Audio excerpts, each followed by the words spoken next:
how's it going? It's Grant with the Garden of Eater. I've got Myra here with me. Shelby will be joining us shortly. We're just running a little bit late, but we're well rested. We just had a great show this weekend, Aqua Palooza down in Coral Springs in South Florida. So it being a Florida show wasn't too far out of the way. Still 4.5 hours, even though it was still in Florida.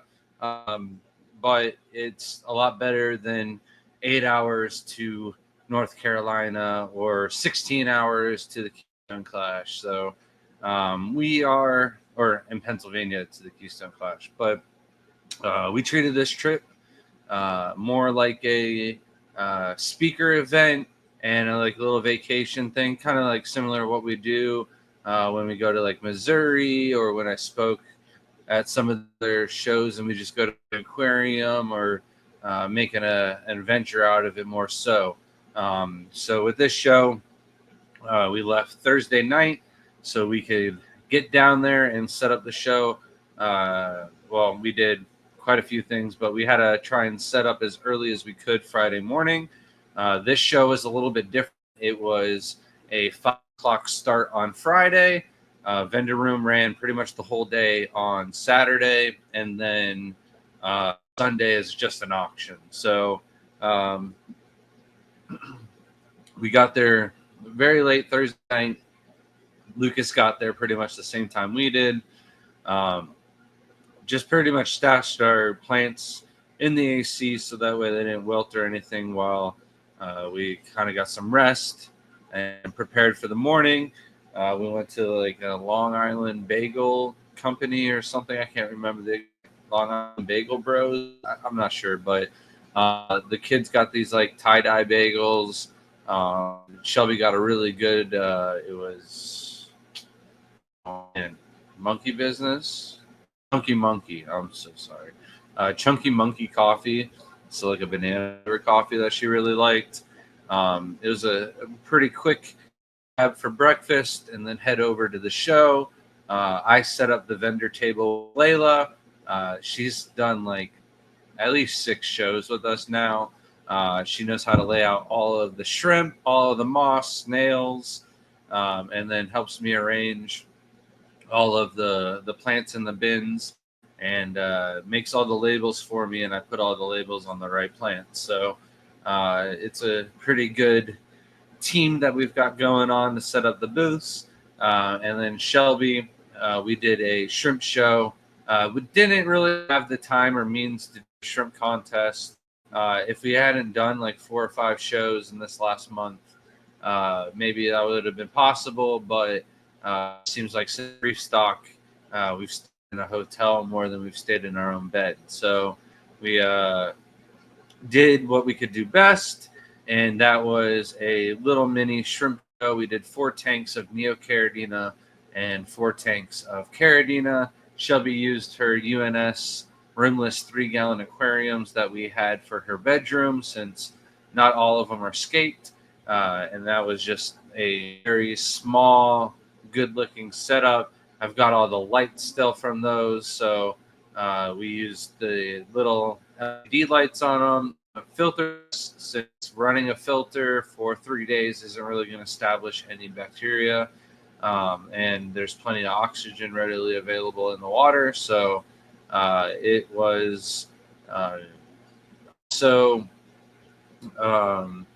and that was a horrible way of saying it, but I had reached out to Richard Reynolds, and more of the baby this way. I reached out to Richard Reynolds and asked him if he could provide RO water for the show, and I asked him also if he had any shrimp that he'd like to enter, and that, if he brought shrimp that I didn't bring, that was in the contest and that came up to me, I could go, oh, well, if you go to that guy over at that booth, he will have those available. And we only brought a few Tangerine Tiger bags, sold out pretty quickly. And Lucas Bretz also brought some Tangerine Tigers. And so when mine sold out, I was able to send them back to Lucas. So it really worked out. Richard gave me green emeralds and fire red cherries for the Neos, and red and black crystals for the Carabina. And then the shrimp that we entered were the yellow 24 carats, the ocean blue for Neo Caradina, and we did the tangerine tigers and the orange-eyed tigers. I did my cross, the yellow hybrid ones for the other tank. So I'm going to now pass on the mic to the one and only Aquascapes. Oh my God. She can go over the tanks and what she did for the setups. Do you want to try and upload photos over those? Yeah. Do you just want me to keep on rambling and Ramble give her for a some minute. time to pull up some photos? So the show, we set it up in the hallway.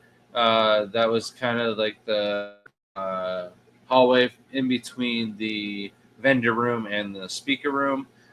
So also you pretty much couldn't go into room 3 without seeing the tank and going, oh, well, what's over here? And we wanted to make little like Neo Caradina how-to pamphlets, but again, we didn't have enough time, so we used the QR codes to our everything you need to know about Neo Caradina and Caradina YouTube videos. So I think that really worked out. All the information you need to know is there. But on top of that, I also spoke on Saturday, and the club that threw on the event is the Gold Coast Aquarium Society, and they had already invited me to speak for their club about 1.5 years ago. I spaced that off of what somebody else had said that had spoke at the club. I hadn't put any thought into that, but it sounds about right. And I did my keeping and breeding talk, and pretty much all the slides have been updated. So the bedroom and stuff like that is all different, and gave them updated slides. Talked about what we're going to do in there also. But on top of that, instead of doing like the whole keeping side, I focused more about breeding and getting the most out of your effort, and wrap up the talk in about 45 minutes, and did some questions, and got some great feedback. So I really enjoyed doing my shrimp talks. I don't know how many of them I've done now, maybe like 100 of them, like 100 of the shrimp talk alone, maybe. But it's always changing every single time, so it's never the same talk. Sometimes I remember jokes, sometimes I forget jokes. This time I made many jokes about how Shelby is the problem in the house, and it's not me, and talked about getting rid of some of the aquariums, and then Shelby's bringing in aquariums, and that's why we're getting rid of aquariums, and it really played off well.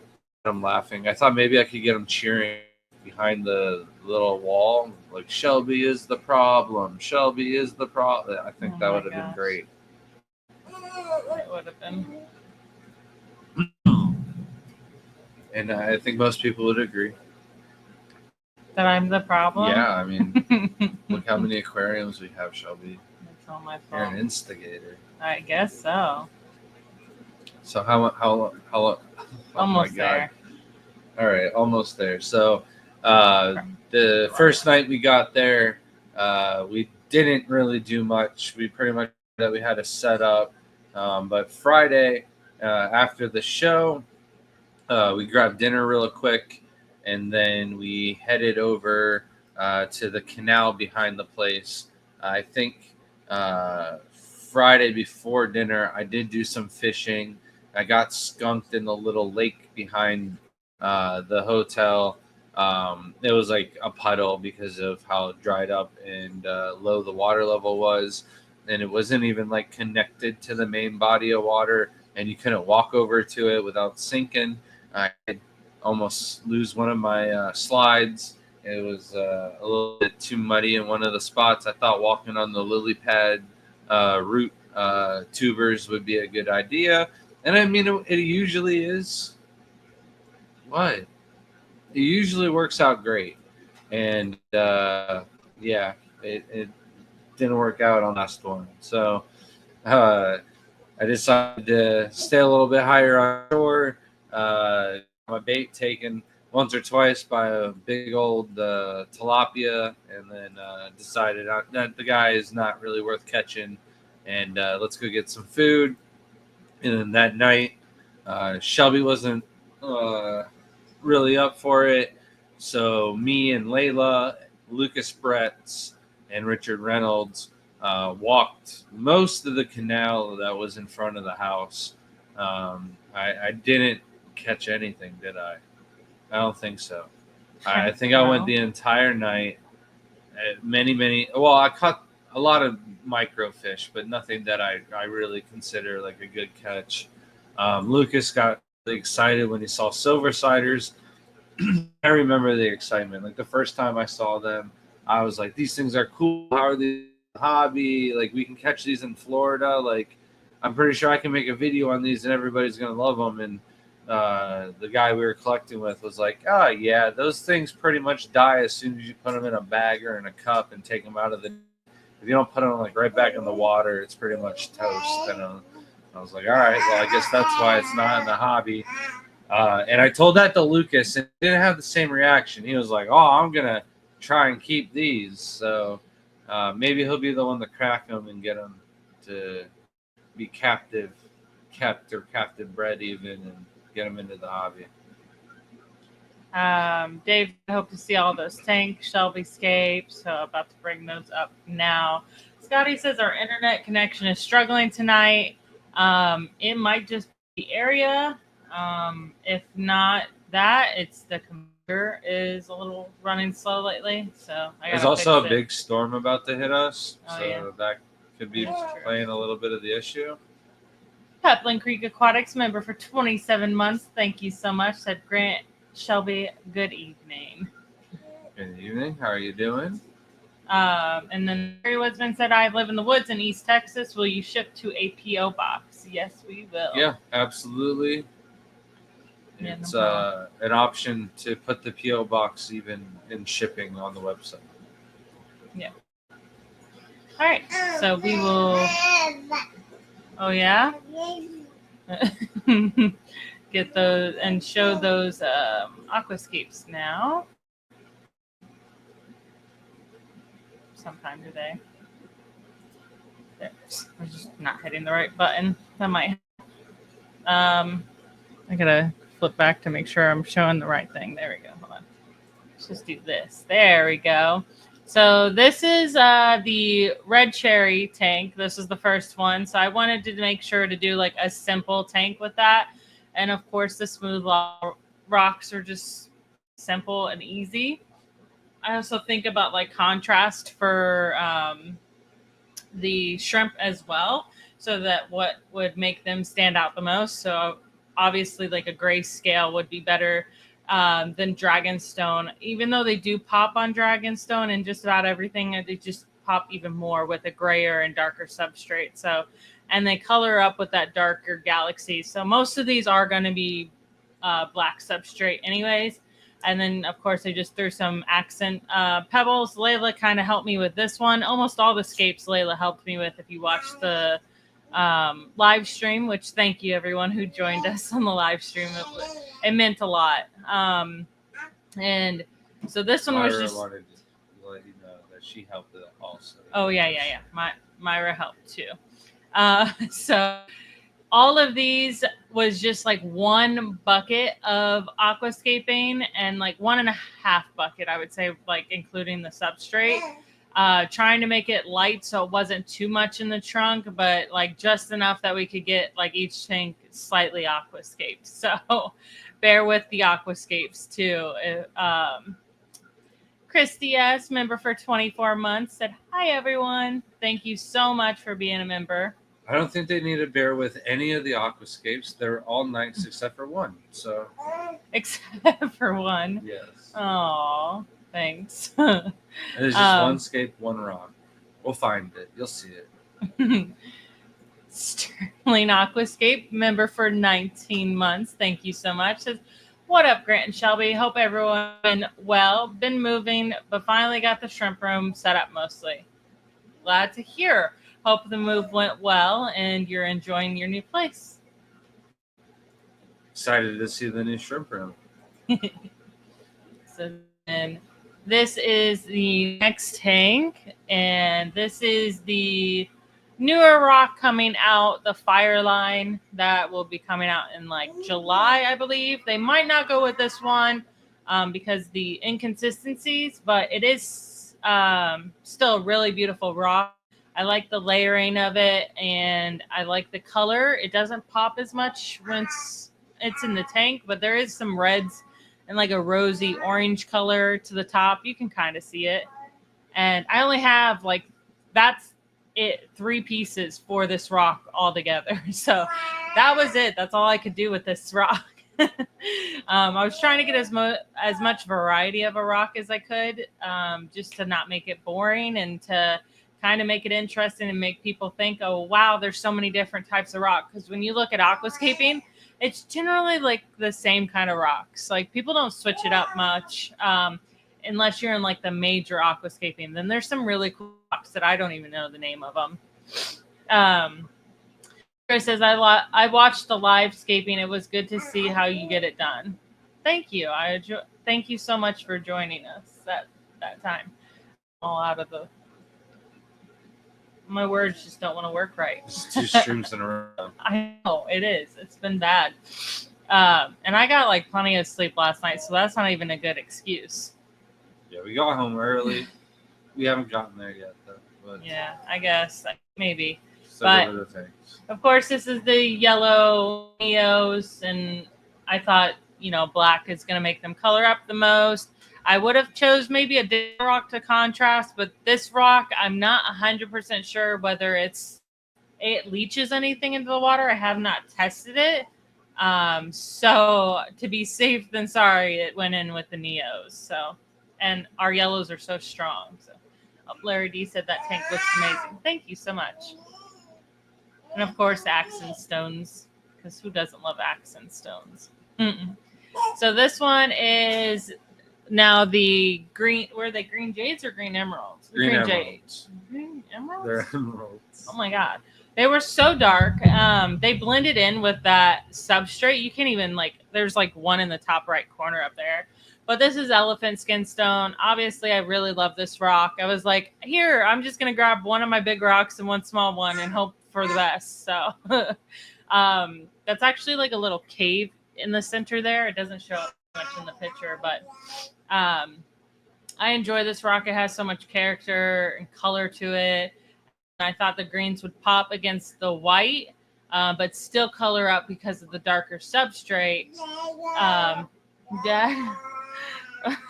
But they really just did blend in with the straight so much that it was so hard to find them. It was crazy. I really like this rock. Yeah, it's a good rock. I'm so glad all of your shrimp arrived alive and doing well. Thank you. It has been a doozy with the post office lately, and I've seen so many posts of just every delivery system having issues. Mike said, I ordered a box of elephant skin stone after watching the stream. Nice. I hope you do. I hope you enjoy it. It is really beautiful. Like it is one of the coolest rocks ever. The only problem with it is the leaching of the KH, but sometimes it doesn't do that. But people complain about this rock probably the most with it leaching. So Myra is talking to us already. Yeah, she's trying to get her words in. That's for sure. She's teething, so she's been going crazy lately. And then this one was the only white substrate that I did. And that was because we put ocean blue in here. I wish I picked the right picture. There's a picture where like all the ocean blues are in it. But I picked the wrong picture in the heat of the moment there. I like the rock. It's okay. It's not my preferred choice. And it was kind of difficult to aquascape with this rock in such a small tank. I would need a lot more to work with on this. And it's really more for a plant tank, I would say. Any crystals, I don't know if I'm talented enough to make a full rock scape out of some of these. They're just a little bit harder to scape with. One day, maybe. See, now this is also the tank that I said bear with us for. It doesn't look bad at all in this photo. Oh. But when you looked at it from above, the rock just looked so weird in the back right corner. And you know what I'm talking about. You tried to fix it. Oh, I moved it. That's why it looks better in this photo. Yeah. Okay. Yeah, the first day when it was filled up, I actually went in and moved it because I had this rock like pointing up and it looked so stupid. And I was like, why won't this rock work with me? And it took me forever to finally get it to like kind of lay down like this. And it works. It's the Rosa glitter rock and it's really pretty. It's got a lot of detail, but to me, like I would want to heavily plant the back of this with like some really tall, stem plants, like Whittia would be gorgeous in this tank. Throw this rock on the grill. I agree with Scotty. It looks like some raw meat. No, this is it. Yeah. So one of the pieces in one of my videos is actually like a tan color of this, and it was in the shape of like a chicken wing, and someone did mention it was like it looks like raw chicken, and I was like, you know what? Now I can't unsee it. So maybe it's a photo, but in person it does look really pretty to me. You think it looks like raw meat? In that photo, I can see some steaks in there. Yeah, I guess that piece in the middle back actually does look particularly like a steak. I see marbling. I see a fat cap. Oh my gosh, you're right. Oh my god, we're never gonna get over this with this being like a. So maybe I stick to they had a green glitter rock that they used to sell. They got rid of that one. Looks like frozen meat. Thaw that off. Thaw that out. Take the membrane off. Maybe I'll convince them to get rid of this rock and do a different rock. Oh my gosh. Yeah, see, those would look cool with some bright green plants. So, right. I think the contrast looks pretty. I think maybe the shadowing of this makes it worse. Oh, if you could layer men also just think of meat. If you could layer it like a skewer and do like red plants, green plants, and then this rock, and it would look like red peppers, red green peppers, raw chicken on a skewer. Oh my gosh, you're ridiculous. Hey, that's a good idea for a Dutch scape. Now I want steak for a Dutch scape. Rose quartz. So no, this one is a particular. It's not a quartz because it has mica in it. It's kind of like one, but not really. And it comes from a specific area. So does the black and the jade. Very clever, Grant, is what June said. And it's really pretty. But I guess, yeah, you're right. It kind of does look like raw meat. We're going to move on. Because, like, I think that, like, this is a general consensus here that this, or pink Himalayan salt. See, like, that's kind of what I think of when I look at it. But, yeah. Goodness. You ruined that rock for me, Grant. Scotty, and I love it. Maybe I just took a bad picture of it. But gosh, now it really does. Like I just looked at it closer. Oh my gosh. All right, moving on. Now we have crystal meth. Oh my god. Can you stop? Oh my goodness. So this one is These tanks are small. They're actually the size of Tic Tac canisters. So they are small. They're like 3 gallons. 3.5ers. They're really tiny tanks. So you got to take into that toll as well. But this is quartz.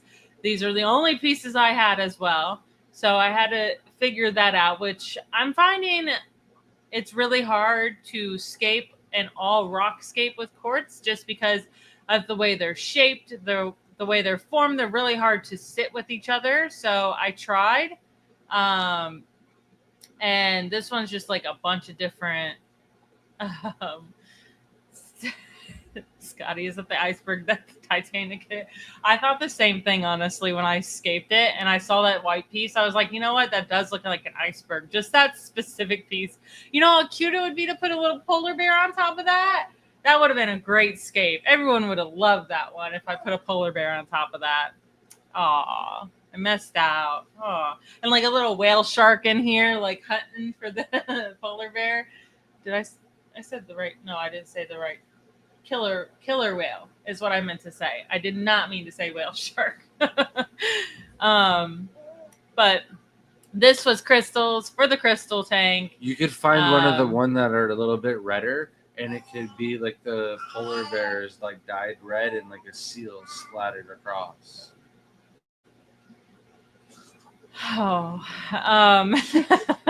I just don't even know what to say back to you sometimes. I should let you stop watching Kill Tony. Oscar really, said a polar bear drinking cola. What was the difference? That's nice. So actually, I do have all the killer whales in there. The black crystal shrimp. That's actually funny. But those are black crystals. Those were provided from Richard himself. They are lovely, and they were so cool on this tank, darting around. These tanks really come alive when you kind of like see them in person. You could see like the contrast where you can see it cross contamination, chicken, rock, and shrimp. Yeah, white squirt's nice. I said, I think there was a scaping stone that people were calling chicken bone stone a couple years ago. That's funny. I'm gonna have to try to find that. Polar bear shrimp. This is a shrimp stream. I love a good diorama scape. Christy said, I'm loving the pictures. Thank you. Yes, they are UNS. They were 3.5 gallon tanks. We did not put their logos in the front because they did not sponsor this. I just happen to have these for this contest. So I'm not promoting them. They are a decent tank. I haven't broken one yet. I almost did with that piece right there, actually, which is funny to think about. No, it wasn't this. It was the last one. I'll show you which one. Because it's a very heavy piece, and I went to pick it up and almost dropped it. It's a good Achilles fish tank if you can find a lid. So some of these are supposed to be, the whole purpose of this rack was to be for my Achilles fish breeding, and I'd have a male in one tank, a female in another, and then put them together in one tank and have them breeding, and then so on, so that these would kind of be like a holding tank for them because they don't really need much room. Black light. Now that is a fantastic idea. When I do go to Aquascape with these rocks, because these will eventually be tanks set up in the bedroom. I had to break all these down, obviously, to take them home to not smash the tanks or break them. So this one will probably look kind of like this, but with like a white substrate. And that would be really cool, is to on the black light for this one and see how it looks. Because now I'm extremely curious. So that will probably come out, and I have you to thank for it. So let's move on. I do love the quartz, though. There is different colors. Like there's the raw chicken in the back too. Don't worry about that. And speaking of tearing down these tanks to drive home, all the substrate for these tanks went into the bushes outside the back door. So I guarantee you those bushes are going to look great when we go back in October. Yeah, all the good ones.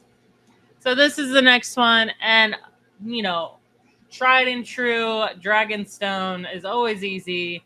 One of the prettiest rocks ever. But this is literally just one giant piece I had. And I was like, you know what?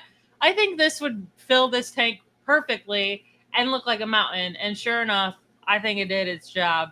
It was pretty good. I have like a couple detail stones in the front and like one in the back. But like this is truly just one piece. So it was not like skill here. You gotta, like, that's the thing. If you have like a tiny tank, you could really get away with making it look like an aquascape by finding one good solid piece. Gabe said, love this one. Thank you. So this was the red crystal tank. And although reds don't pop so much against the Dragonstone, they were such big shrimp that there was no problem. She might be cold. And And of course I just used some prairie to kind of make it look like it, kind of had the detail work, and it was easy. I did all of the 8 tanks in an hour and a half. If you are bored and want to watch that, it's not the best, but I tried my best. Okay, I didn't have Grant to hype me up the whole time. Layla was doing a really good job. She did help me with most of the detail work. Layla did help, so she scattered all the rocks and did all that. I think this is my least favorite tank. Oop. Least favorite tank. I'm keep hitting the wrong buttons. Yeah, there we go. Least one out of all of them, just because I didn't pick enough rocks. I thought this one would fill it up more than it did, and then I realized it definitely. Yeah. What? How'd you think that was enough rock? I don't know. Yeah, she's disturbed too. I don't know why I thought I don't have much more pieces of this either. So I was just like, this is going to have to do. I thought it was going to be for a Neo tank and need to be simple. So I don't really care for this one. It worked. It's not like the worst, but it worked. So this one is the orange-eyed. I have no idea what you caught for these, because I thought you were catching blue tigers, and then I saw these and I was like, these are not what I thought these were. They're just my yellow tiger hybrids. Yeah, so I had picked this tank out thinking that there were orange-eyed blue tigers and that they would contrast against this rock. And then I went and got the shrimp, and I was like, this sucks. It is not the right rock. This is going to look awful. So this tank to me is the worst one, and I absolutely cannot stand it. So don't judge me for this one. Dave said, I enjoyed that stream. I thank you for joining too. Johnny Best gifted 1 Garden of Eater membership. Thank you so much for that. Thank you, Johnny. Appreciate that. Whoever got that membership, please email us at thegardenofeater@gmail.com and send us your name, email, and oh my God. I'm rubbing off on you. I did so good in the beginning. And I know, it's failing me. Horribly It's now. me. Send us your name and address, and we will send you a holographic, all-exclusive TGOE sticker and a 10% off code to our website, tgoeshrimp.com. All right, let's move past the worst one. Okay. This one was okay. Everyone seemed to like this one a lot more in person. When you're looking at it from like the top view, it looks much better. When I look at it this way, I can't stand it. I don't know what's wrong with it, that it bothers me. I think it's just because it's like missing a piece that I would put in the right side to make it look more like a mountain. But it works. It's Ceru stone, and it's one gigantic piece. And this one would for sure break the tank. I did have like one small piece to the right and one in the front to make this overall look. But man, this piece was. We have so much. Where do you have that plugged in at? I don't know. Layla did it. Oh. Layla set up the whole live stream for us tonight. So. But this, I know. See that. We have. I'm just gonna reach up. Okay. You're moving the whole computer. Am I? Yeah, that's why I said just. I'm You're still sorry. moving it. How am I moving? You're pushing the thing. There you go. But this tank had Shelby's tangerine tigers, and these things were massive in size. I think that's why the tangerine tigers sold so fast. And then we sent everybody to the back to Lucas. He sold out of his yellow King Kongs, but not the tangerine tigers. I was surprised. A lot of people are asking for orange shrimp, and that was pretty much the best option that we had. Richard brought some orange. Did we bring 1 bag of orange, or did you decide not to? Oh no, we didn't have enough for me to do it. We have them. I just. What's wrong? What's wrong? You good? All right. Okay. Well, no, she's just looking at you like she wants you back.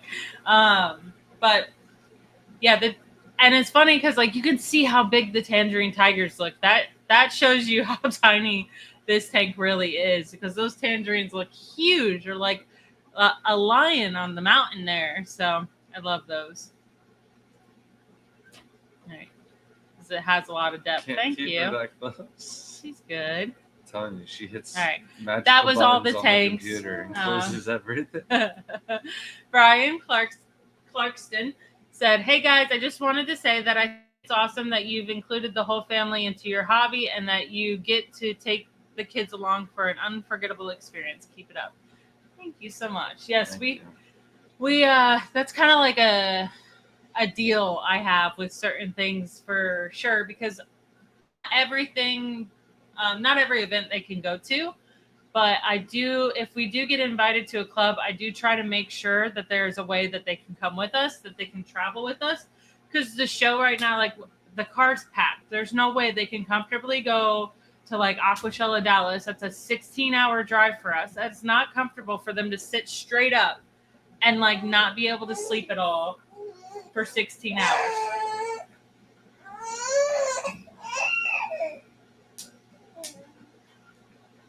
She's having a night.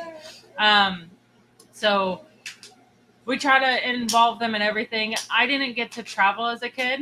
The only times I traveled were for funerals. So traveling to me was not fun. It was not a good experience. So growing up, I knew that I wanted to travel, and I wanted to be able to take my family and travel with them and enjoy and do exciting stuff and explore the world, because, you know, you put in...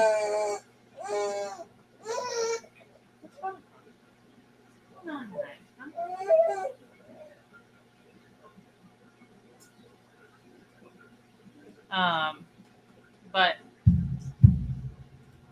so it's nice to be able to do that. Sorry. But I'll get to more about what we did with the kids on this trip in a little bit. Let's get through the tanks first. We're almost done. We're already through the tanks. That was it? That was it. I took them down. You're right. All right. I'm sorry. I thought there was one left. Thank you so much, Richard. Yeah, they're really helpful. I don't know who raised them, honestly. Like, they must have just raised themselves.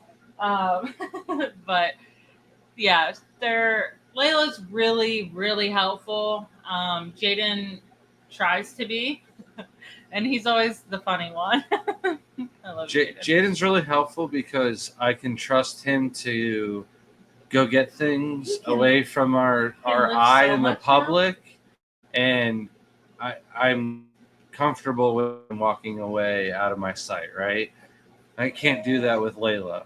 So when I need to go get water, or I need to empty out water, or some of the plant bins or something like that, Jaden is a huge help. So, and I think he likes the freedom and being able to run around and go get things, and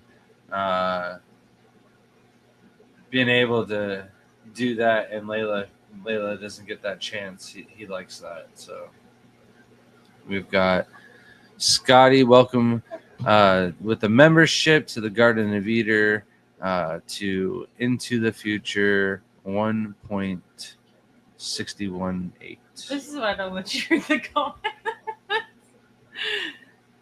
Thank you again, Johnny Best, for gifting another Garden of Eden. Oh, that's another membership. One? I thought that was the same one. I'm so sorry. That's fine. Thank you, Johnny. You read like every comment. It's so funny. I don't do this all the time. I'm practicing. Johnny Best said, the Aquascape might not be appealing to your eyes, but they're certainly like the peacefulness all to themselves. Thank you. I really appreciate that. Yeah, sometimes I can be a little overcritical on myself. I might try to go feed her again or something. Something's not right. I'll just read all these comments and I'll be fine. Start from the top. Yes, you're already caught up, so I would talk about. No. I got this. Okay. You didn't upload the photos of the fish at all, did you? Just escapes. Just escapes. All right. When you get back. What fish? All the fish I caught. Come on. Fish? More than you.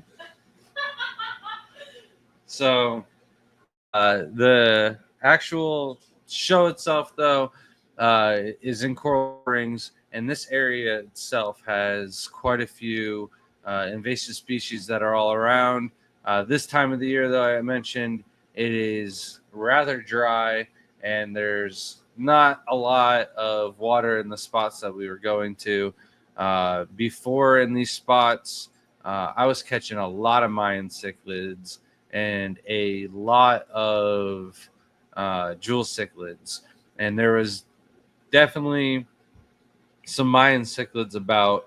Caught one or two, a bunch of tilapia, of course, but I didn't see a single jewel cichlid. And then we also like going through during the canal. I may have seen my first knife fish in the wild. It was out of my reach. I wasn't able to catch it. Even when I got a little bit closer, um, it just kind of darted off before I could get a better look at the thing. And it didn't dart off like into better view. It darted right into like there's a ton of this guppy grass. Where I don't know exactly what it is. It's like in the middle.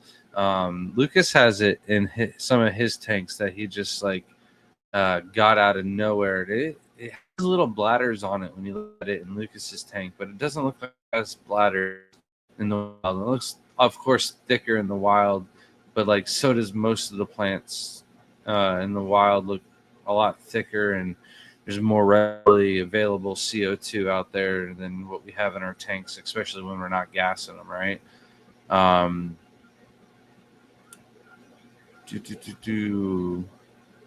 So Shelby had a snakefish on the line on Sunday and nearly landed it. We were on a bridge. She was worried about Layla getting hooked or the fish dropping on Layla. So she kind of like went this way. And when she went back towards left, the thing just jumped off the hook. But I would say she caught that fish if we were in any other spot or if Layla wasn't there. So the only snake hit catch goes to Shelby, and she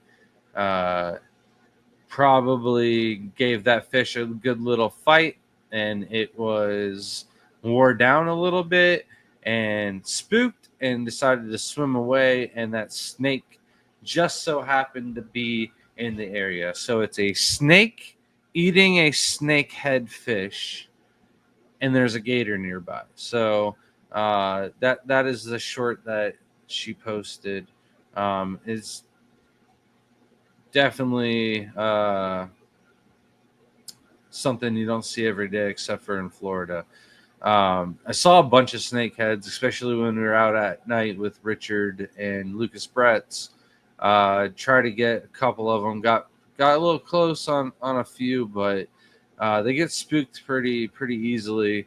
And there's a bunch of old people because Ryan from Wild Fish Tanks did a talk also and showed Shelby with her snakehead, and there were so many people who were like, wow, that's the biggest snakehead I've ever seen caught with a dip net, and can't believe she was even able to dip net it in the first place.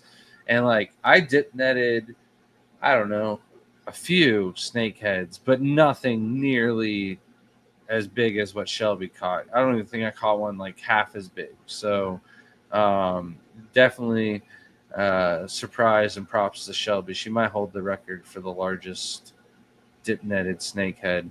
The dip nets also that we were using are the perfect dip nets, or the ninja net. I can't call it the ninja net anymore that Ryan makes. It is a little bit thicker and a little bit longer, but I don't have the extension or anything like that, so my reach was not that great.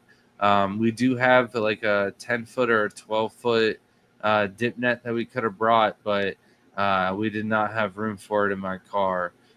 So hopefully in the future we get a new vehicle and we're able to take that thing with us, and we'll get a lot more. The peacock bass, they were there. There was a few of them here and there, but not really as much as there is out in October.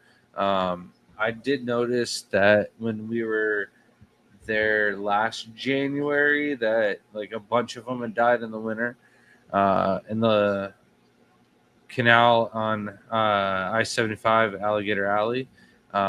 So I'm hoping the numbers came back. It does seem like people are like really fishing that area kind of hard. Everybody kind of knows about it. So, there's different spots and whatnot to go catch them at too. We marked a couple of locations on the GPS or on Google Maps, so we can go hit them next year. Kind of while we were driving around grabbing food and stuff, we didn't have enough time to go everywhere. So we've got some spots that we can just target next year and not have to drive around and figure out where we're going to go. But besides, and we'll see these in the photos, but the first night I got skunked, and then we went out with my buddy Trey and the Mills and Ryan and Lucas joined us later on. But there was not a lot to be caught at the first couple spots. The first spot had a ton of night fishermen, and I didn't think that.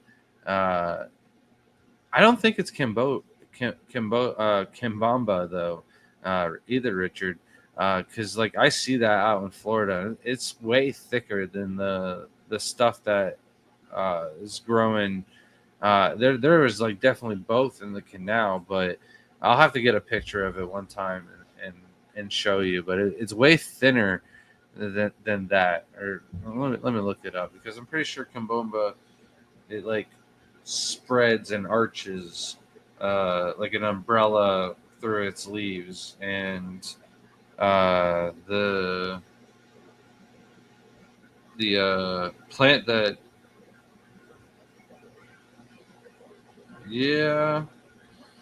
no, it's what I thought it was. That's not what I think is all over Florida. It's definitely in Florida. There's definitely spots with it, but it's like in between that and a guppy grass still, because that's like stems, like thick growing vertical stems, and the stuff in Florida is like intertwining like guppy grass, more or less. What was I talking about? Oh, so the next few spots that we started to hit, I think Ryan's lights, he left at the hotel, and there's a couple other people with us, and the bugs just were getting real bad, so they called it a night. But me, Lucas, Trey, and Shelby, and the kids, we continued on, and that's when I caught one with everybody else there, but I caught a little baby musk turtle. The poor thing was blind. At this spot and the next spot, or the next two spots, a majority of the fish were blind. And I never experienced this before collecting. We've been out there, I'd say 13 or 14. Maybe that was our like 14th time going collecting. And I'd never really caught in more than maybe one blind fish on any trip. Like I think just one total, maybe. I don't remember seeing anything and going, oh, I don't want to catch this no more. And it was definitely a problem. Some of the fish's eyes were at different levels of blindness. The turtle was really, really bad. There was some tilapia that you can tell their bellies were sunken in, and their gills had been burned. So I feel like they had a chemical spill or something in that area, and the fish are definitely paying the price for it. The majority of the ones that were affected were the invasive species. However, there was like a few bluegill that had it. There was some of the gar were starting to get a little foggy eyes as well. Not nearly as bad, but I want to say that the gar were pretty badly affected, because me and Shelby were trying to catch them off the dock, and like they were pretty much swimming in the net, but then they would tap your net and they get spooked and dip out. But a couple of them that we were catching were not that bad, but who knows about the ones that hit the net and then dipped out. That's when Shelby caught the biggest gar also. That's in the video. I don't think it's posted yet, but it will be here tomorrow probably.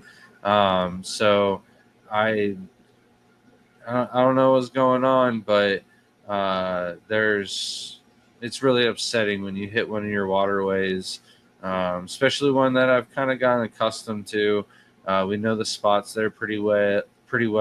When my buddy Trey said he was taking us to some boat ramps, I had no idea where we were going, and we were going to those. I was like, "Oh yeah, I'm quite familiar here. Shelby set up tanks here, and this is where we saw my first snakehead, and this is da da da da da." So we've been to these boat ramps a couple times, but it's pretty cool being there with Trey because you learn a couple of different spots. Like this is his favorite spot, so like I went over there and collected there during the day, and got a bunch of Fungulus chrysotis, not chrysotis, Fungulus chrysotis, yes, yeah, Fungulus chrysotis, but they were melanistic. I almost got it mixed up with Singulatus, but it is the chrysotis. I've yet to catch Singulatus in the wild. On the bucket list still, as well as a knifefish. Two things maybe I could have caught in South Florida. Did not get lucky enough to catch. She all right? She just need me? Yeah. Oh, she's sleepy. Going to sleep soon. But yeah, that was the second night of collecting. Was much more successful. I caught a jaguar for Lucas, and couple of times like I would see catfish, and I'd be like, Lucas, come over here, because he's never seen like the walking catfish, the Calaris, in person, and so. Hold her, and you can do this, yeah. And finally, at the last spot, there was a bunch of adults that weren't. Oh.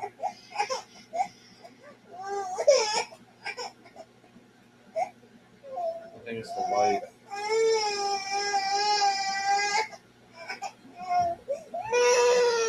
You have this one up? No. It's her first moment on stream. She's never been cranky before.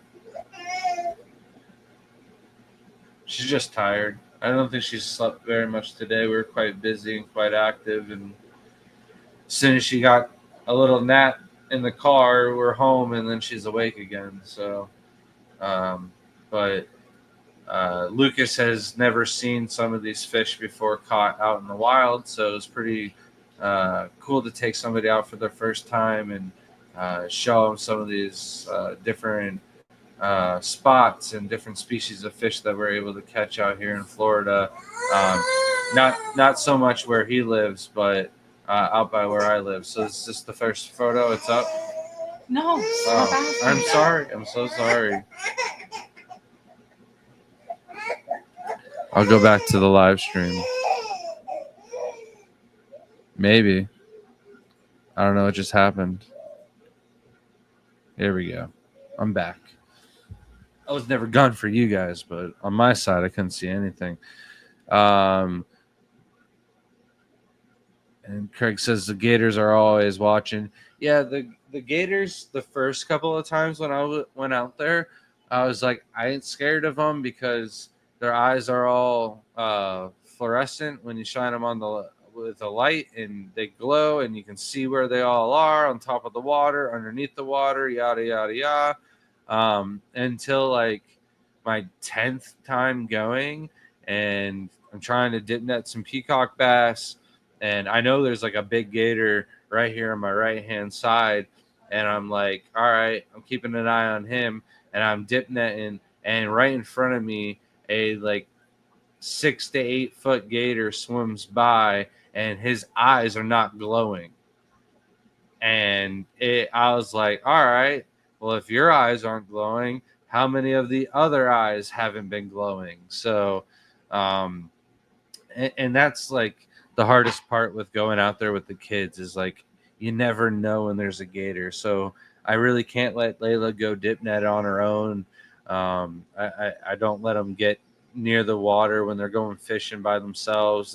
They've got to be out of a reach of a strike of a gator. And if I hear any water moving or any gator sounds at all, and I'm not within reach of the kids, I look real quick and I get ready to run at them. So I'm always on the alert when it comes to gators. I get a lot of people, even people when we're fishing, they'll stop their cars, they'll get out of the car to let me know, I don't know if you're from around here, but we got a lot of gators in here. And I'm just like, it's fine. I'm aware they're more scared of us than we are of them, but at the same time, you got to respect them. So I'm always around Layla, close to reach if there's any chance of a gator being nearer in the water. But that night, we ended up calling it a night around 2 a.m. in the morning. And then Sunday was the auction for the club. And I'm not trying to get any new mouths to feed or anything like that. So I didn't want to look at the auction. I didn't want to get tempted at all. Richard was the same way. He was out of there. He got Cynthia this real nice Betta metal engraved. It's not a statue. I don't know, big metal Betta, and it was not his most expensive purchase. He bought 6 really expensive plecos, and he's a great breeder, so I'm sure they'll be a great investment. But that's what I was trying to avoid, not doing one of those projects, and looking forward to the next month of not having to do a show. I've got a speaking arrangement for the Raleigh Aquarium Society. It's for their workshop, and they're doing a little shrimp contest as well. I'm speaking and doing like an advanced breeders talk, and then I'm also doing the judging. I think Shelby will be judging with us as well. So nothing really like a booth I got to prepare or anything like that. We'll probably bring some stuff for their auction, and that's probably going to be it. So we took off early, got some breakfast. We actually found by chance, just driving down the road. Sometimes you look on Google for like 15 minutes, you don't come up with anything good, and you settle for something bad. Not bad, but whatever. You settled, right? And on the way, you're like, was that a donut shop? And it was Munchies, or not Munchies, Mochi's Donuts. Mochi Nuts? What was it called? Mochi Nuts. Mochi Nut. And it was like a little tiny like munchkin donut that were all like put together. The donuts were all right. They had cream donuts. Those were pretty good. I'm surprised I didn't feel like I had diabetes after I ate that. I got a passion fruit donut that was probably the star of the show. The boba tea wasn't that good, but it was all right. But mine was great. Yeah, because you got coffee. I got Oreo, and it just I don't know. It didn't taste as good as like just a glass full of Oreos with milk in it. None of those pictures downloaded, so you're gonna have to give me a minute to figure that out. I'm giving you as long as you need. And then we went fishing rod and reel. And this is where it got fun. I caught a jaguar, I caught an Oscar, and that's my first time catching an Oscar on rod and reel. I caught a bunch of Oscars with the dip net, but this guy, well, not this guy, you can't see him, or girl, I don't even know what it is, but it was the first fish I caught, I think, on Shelby's baits that she has from Pisces, and I caught a bass, caught a bunch of bluegill, not a peacock bass, just a rather small largemouth bass, not real small, but nothing to write home about, nothing to take pictures and brag about on Facebook or anything like that. I'll probably share all the photos, but we decided to share them with you guys first to give you something to look at and for us to talk about on tonight's live stream. But Didn't catch any peacock bass. Not the end of the world though. I'll take the Oscar win, and I caught a jaguar not just for Lucas Brett's, but I also caught it one on rod and reel. So unless it wasn't a jaguar, I'm not actually sure 100% if it was a jaguar or not. Could have been something else. It looked a little bit different when I first pulled it out of the net, and then when I tried to hold it up in the sun, it lost a lot of color. And then when I was out dip netting with Lucas and Trey, I also caught a slider turtle, a yellow belly slider, and I love my turtles, so it was really cool seeing that. And then later on that night, it made an appearance again, and it was swimming through the water. And while we were filming it, something tried to eat it. We were like, "What? What was that?" And then we were like cheering for it to get back to the side, and there was a gator not far nearby, and we're about to get the dip net out and catch the turtle to save it, but it got away on its own. And then Richard said I almost caught an iguana, jumped out of the tree, and I almost reacted fast enough, but just missed it. Yeah, that's crazy. South Florida Aquatic said, "How do you know they were blind?" That's actually the first fish I can show. You could just tell that something is blind by the fogginess in their eyes. Most of the time, the pupils are a dead giveaway on the fish. And even this photo doesn't do its justice. Yeah, well, that's because the kids didn't understand to shine light on it. I wasn't near you for this. This is the kids. So you can see some of the pictures are like the kids trying to help take pictures, and they don't know that you need a light to see the object. So, but you can see it's really hard. Yeah, belly discoloration also, and that it's sunken in.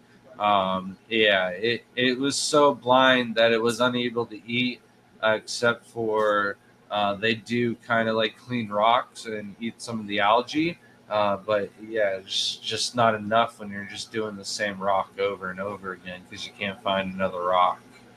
So it was super sad though to see all these fish like this. Close it to make it easier for me. I think this is the weirdest way I've had to share. It's a sad situation. Yeah, it was actually really depressing seeing how bad some of those looked. Passing wind. That's when I'd swim in the Miami canals and never skinny dip the alligator gar. Yeah. And you don't want to do it in the ocean either because barracudas are all over the place. Like, for gars as popular as they are, I never saw a gar where I swam at the end of the canals, in the Keys, because you're right there on the ocean. It was all barracudas. I could not wear jewelry as a kid because of that. I think that's a big reason why I don't wear jewelry is because I did put it on and they do go for shiny stuff, and it was following me until I hit that jewelry, and then it was like, where'd you go? It was hilarious. Yeah, she is sleepy, but she's in that I refuse to go to sleep stage, so she's just grumpy. She's just here, She's like, I'm not gonna go. The dangerous gator is the one you don't see. Yes. Yep, the one chilling on the surface usually is not the one. Gators are pretty lazy too. What are your thoughts on the fish in the Cape canals? Right? In Cape canals? I don't know what you mean by that. Are they in Cape canals? Are they edible or I've never been around the Cape area. Is that what you're asking? I don't know. Peanut butter filled pretzels bites work for a baby gator. That's funny. Yeah, don't feed the gators. I think she meant as bait. Okay. June, obviously asking for the Oscar. So we could do that one next. Okay. Did you not want to? I just thought we'd go in order. So we start with the dip netting and then we get the fishing. Well, we're in order from whatever could save. Okay. That'd be a problem. We could do this one next. All right. So this was the yellow belly slider turtle, and he was actually really healthy. So It was really nice to see this turtle. Wasn't really affected by whatever was in the water. At this spot where I caught him, there was fish that were so badly blind. Their eyes were as white as the white around canals in his comment, right? And they were just dead on the floor at the canal. So at the boat ramp, I'm sorry. So there was definitely something bad in the water, and this spot was the worst spot. Was the very last one, Yeah, which happens to be the one that's closest to civilization. Yeah, and it was really bad because like I would pull up and I was like, I'm not doing this one. I'm not even getting out because I could see the film on the water. It was just so gross. I was like, no, thank you. That is not worth it. Fuck you. Fuck you. Yeah, Myra doesn't want to miss a thing.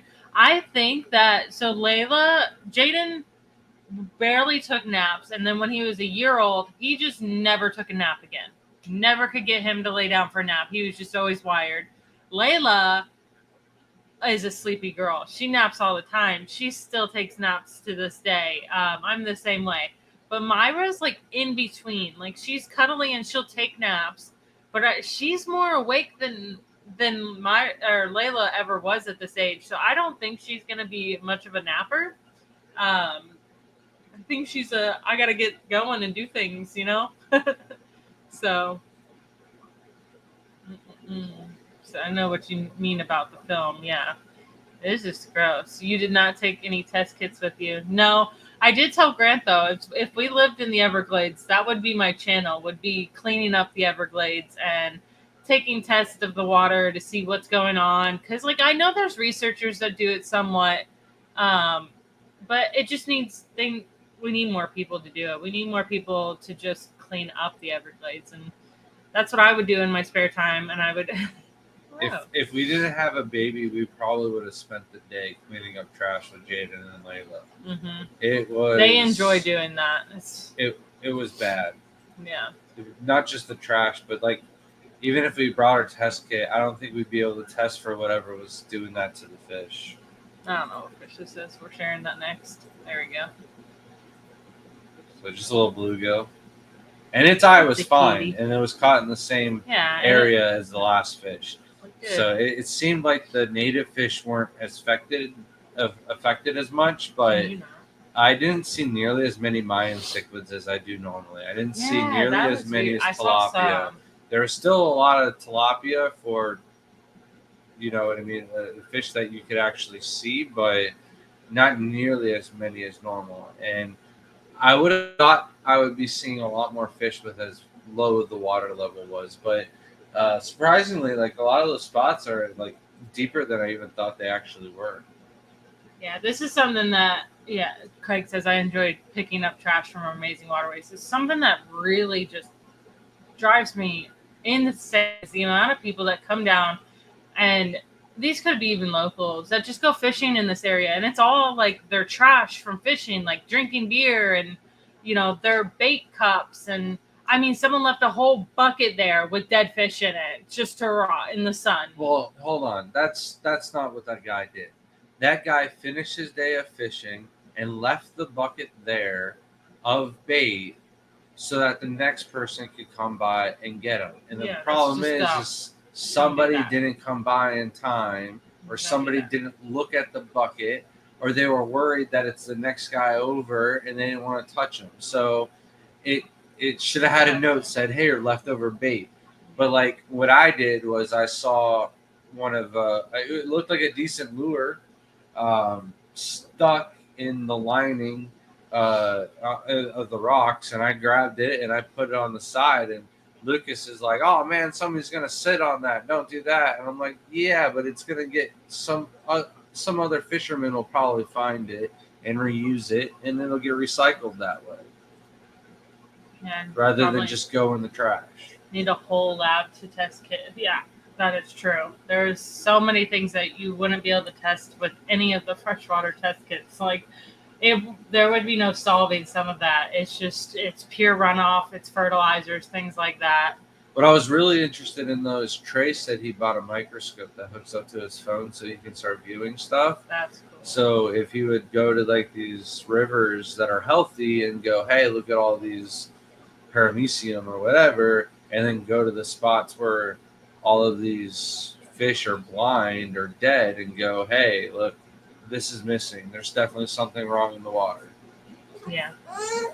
Jim said, yeah, people leave extra bait. Yeah, it's one thing to leave extra bait, but it's a whole bucket now. You have a whole plastic waste. You have a whole bucket. Yeah, but like, somebody's going to rotten just fish. toss It's that fish out and disgusting. take that bucket eventually. Let's hope so. And they'll use it for their own bait or something like that out there. That bucket will get reused. Garcia, hello. It was so nice to see you and the lovely missus this weekend. Thank you for stopping by. Hope you had a good time too. Yeah, I really enjoyed seeing you. The baby really enjoyed hanging out with you guys. And yeah, can't wait to see you again in October and again when we do Aquashella in Jersey. Karen says, my first fishing pole was a found hook and line that I tied to a stick, and the amount of broken line there is ridiculous. All ridiculous. Yeah, that is true. I think I did the same exact thing. Someone was fishing off like this concrete wall, and the same thing as it was a hook, and I grabbed a worm out of the ground, and I put it on the end of a stick. It makes sense. But, yeah, there's just so much, and I get so mad, like even going on my walks. It's not as bad in town as it is in the waterways, but it's just so many people leave that trash, and it's pretty gross there. I mean, it's all in the water, all throughout the rocks, and it's like, just pick it up. There's trash cans right there for them. It's not like it's, no, like Disney World sometimes. Well, I haven't been to Disney in a long time, but like, you know how it's like 100 feet away to go throw something away. This one actually has trash cans, like, right in line. Just people are lazy. Don't care about anything. What am I doing? Did we get one of the photos of all the darters? No. That's not it right there? No? Mm-mm. All right. No. So this was one of the bass that I was able to catch. I do believe its eyes were just fine. Yeah, this one was a nice one. Nice big bass. Not that big. It's decently. It's okay. I didn't take a picture of it and send it to Sam. I guess that would be It was still Sam justification. size. Yeah. I keep hitting the wrong button. This is driving me crazy. These pictures did not want to work like my Aquascape ones did. So this one. There was a spot where I ran the dip net through, and I caught probably 25 to 30 swamp darters in one net. And that was Yeah, I don't know. when I told Ryan that, he was like, really? Or Bill Shields that. They couldn't believe it. And I was like, yeah, we did. There was a lot of babies out. I caught a baby. I've never caught a baby swamp darter. It was this big. Are you going to talk about this picture? So this was the fish that I thought was a jaguar at first, and then it changed colors, and now I'm looking at it, it might just be a Mayan. I don't know. It's a baby. I don't know. Can It's anybody small. tell me what kind of fish this is in the comments? When I saw this picture, I was like, Grant, why don't you take pictures like that with you and me? I want to. I want you to look at me like you look at that fish. Because I thought I caught a jaguar. Was this the first? I think this was the first fish I caught. It wasn't the Oscar. I think this was the first fish I caught with the baits. And I was like, all right, we can catch fish with the what bait was I using? Looks The like worms? mine, yeah. I think the worms. It's not a peacock because the peacock are slender. That's not slender enough to be a baby peacock. We've caught baby ones. They were so cute, and they have so much color on their tail. Like, the you babies look know. just like the adults, and it's got a different body size, body shape.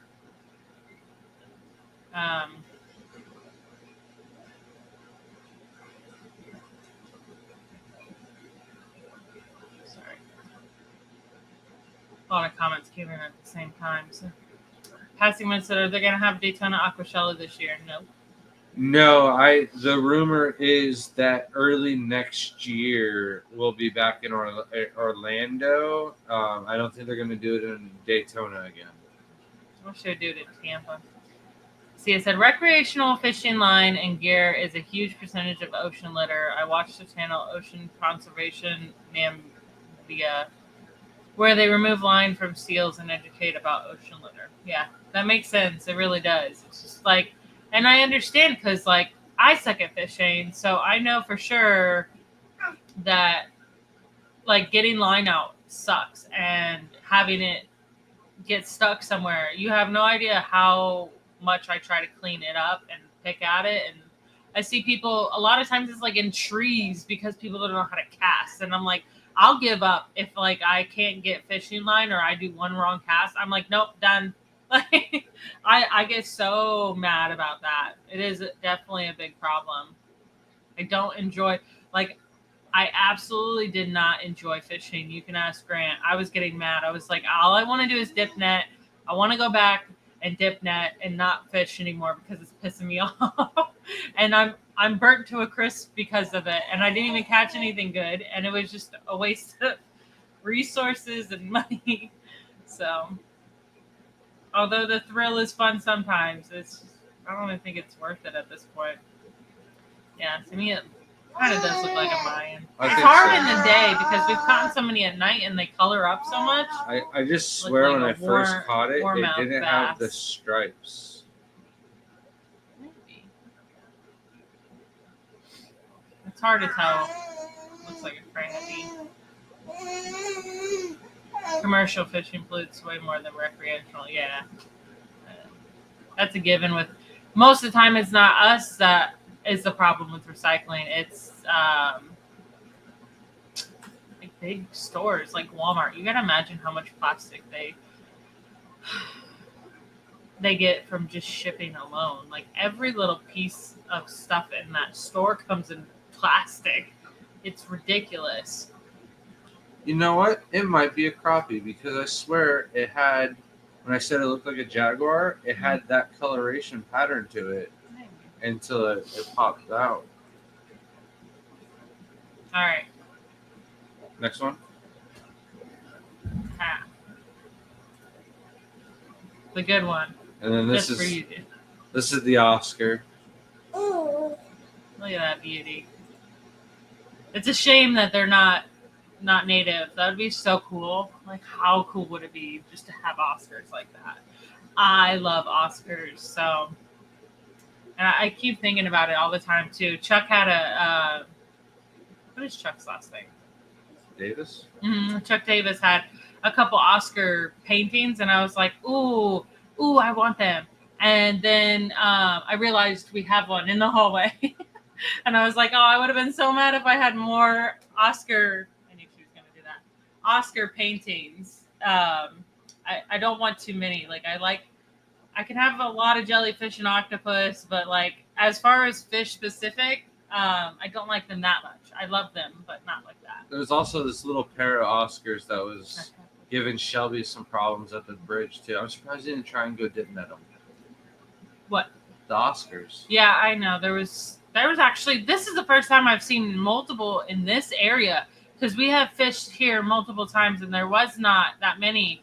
We have only found them in near 41. Yeah. And I was so surprised that I saw some of them.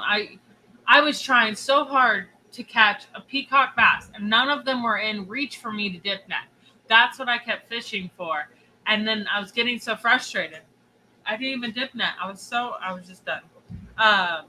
Do they lose color in the wild? It seems like they do a little bit. I mean, it still has this pattern. It's probably stressed. I bet you it's like shrimp. That black, that pattern right there, it's just so dominant because it blends into so many different things. Where the ones that are colorful, they're going to get eaten by birds probably quicker. And that's why the selected bred ones have the best color. And they're not wild type. I love tigers. Garcia said, Shelby, would you ever set up an Oscar tank? Yes. I've had Oscars before in the past. Well, that was what I had when I met Grant. That was my tried and true. Well, No, I killed it the first time you. Did you come over when I had it? No, accidentally killed it? I wasn't talking about that one at all. We had an Oscar tank, and in the middle of the night one night, I'm hearing. Oh God! I just keep having terrible things happen. I'm hearing like a buzzing noise, and it sounds like my phone got stuck in between the bed and the wall or something, and it keeps going off, and I couldn't find it. I go behind the door. I mean, on the other side of the wall, I'm trying to figure out what's making the buzzing noise, but it's only doing it when I'm in bed, and I couldn't figure it out. And then the next morning, I wake up, I turn on all my tank lights. Eventually, the buzzing noise stopped, and I went to bed. Right, woke up, turned on all the lights, and my Oscar wasn't in there. And I looked around, and he was behind the tank and the wall. And he was the one that was making that buzzing noise because he was trying to probably flap and get out of there. Yeah, that was the last time we kept an Oscar. I'm trying not to listen to this story. It's awful. No, that's not the last time. We ended up getting two Oscars in the pond. Yeah, we had Oscars in the pond. They were very, very old. Yeah. They were rescues. They were out there for quite some time. Yeah. But yeah, they were really old. And I was so happy. I was so happy to have those. I'm so excited. It's been so long. Like I would like to have a pond for Oscars, and that would require a decent size. I would like to have it heated and in the right spot and be able to view it. So like that's a whole big project for one day. Like I know that's probably something we could reach out. We know a couple people that makes tanks, and reach out to them and make like a decent sized tank for an Oscar setup and have one again. That would be really nice. The eye is nice. June says they can live up to 15 to 20 years. Yeah, these things were they were huge too. I love them. Okay. Now, I don't know if there's another one.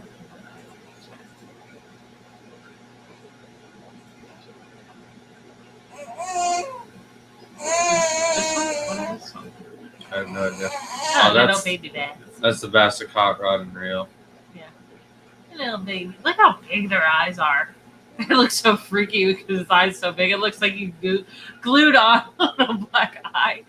This is the same spot where I caught all of the fish on rod and reel pretty much. Yeah. You guys said Layla took all these pictures. She did a really good job. She did good. He said, I love Oscars too. Haven't kept one in years after losing one during a long winter power outage that lasted 7 days. Oh my goodness. Won't do it again until I have a dedicated fish room generator. Makes sense. Yeah, 7 days is ridiculous. But obviously winter, I could see them taking a lot longer. Ooh, that would be awful. I think that's all the pictures. No, we had like a little garden. You didn't upload any of the dip netted photos that me and Layla got of the melanistic fundulus chrysotis. I didn't see any of them. I don't know where they are. It's fine. Oh, and this one's yours. Oh, that's my little gar. Shelby caught a gar like 4 times that size. It wasn't 4 times. It was just a little bit bigger. See, so mine took up like the whole edge of the net here, where yours is like almost to it. Mine was like folded in it. Can you?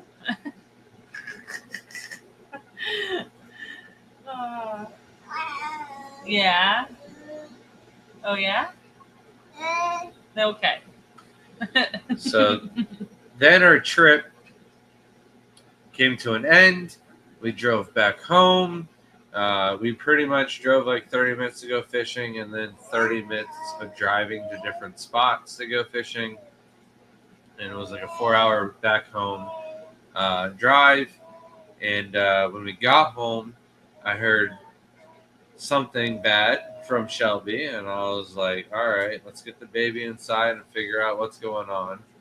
Yeah, it wasn't. It was just me panicking, is what he saw. Like me just running around the house, panicking. And I walked in the door and I immediately knew what the problem was. Our house is normally a nice crisp 70 to 72 degrees, and it was definitely 10 degrees warmer than that when we walked through the door.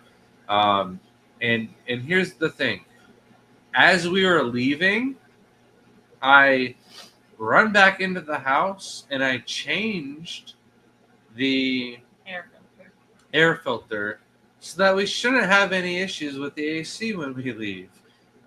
Sometimes if we don't change the AC filter, especially when it's warm out, we do have dogs. If it gets a little cloggy, our AC really starts to make condensation and starts to precipitate onto our ceiling. So we repaired all of that. And when you do that, you learn your lesson and you make a habit of it that the first of the month, every month, you replace that. So I did that and figured, all right, we're good. Well, the drain and everything else became a problem. So the drain was bad, the float valve was bad. We had to arrange both of those so that way we could get it going again, and we're able to get a good night's sleep last night still. Just a little pro tip: if your AC is too warm, your house gets too hot, and you're waiting for it to cool off, go take a hot shower, and then when you get out, it's not that bad. We all needed hot showers because we were fishing the whole day, so by the time everyone was done taking a shower, the house wasn't that bad. So it didn't seem like it affected the shrimp that much. The newts actually bred, so I've got to move them into a different tank. I'm going to do that first thing tomorrow, and I'm going to do a water change on their old tank. That's going to be the first thing I do, and then I'm going to flip them back on. I've had the RO water running since yesterday, so I can get a bunch of water changes done, get caught back up on everything throughout the house, and yeah, it's going to be a fun little couple of weeks getting everything done. Goal is to get a YouTube video finished and posted this week as well. That. No, I keep saying that we got to do it eventually. This is the week we're getting it done. I need to know all the species of Oscars. Like, I had no idea. Like, I knew that there were different ones, but like, never really noticed. I just like the tigers a lot, so. And it's been so long. I don't keep big fish, so. Big me Oscars, but yeah, the one that doesn't mess with plants, that's pretty cool. All this time I didn't know Grant was tatted. Very slightly tatted. Danky said, "Are pure red lines and crystal red shrimps the same thing?" That should be a video. We should have had that up by now. I thought we did. No. We didn't have that out. Pure red lines are red crystals. However, pure red line red crystal shrimp only breed pure red line crystals. So you won't get any solid white babies. You won't get any black babies. You will only get red and white stripes. And that's the same with pure white line. That's the same with pure black line. You will only get the color that it is pure of.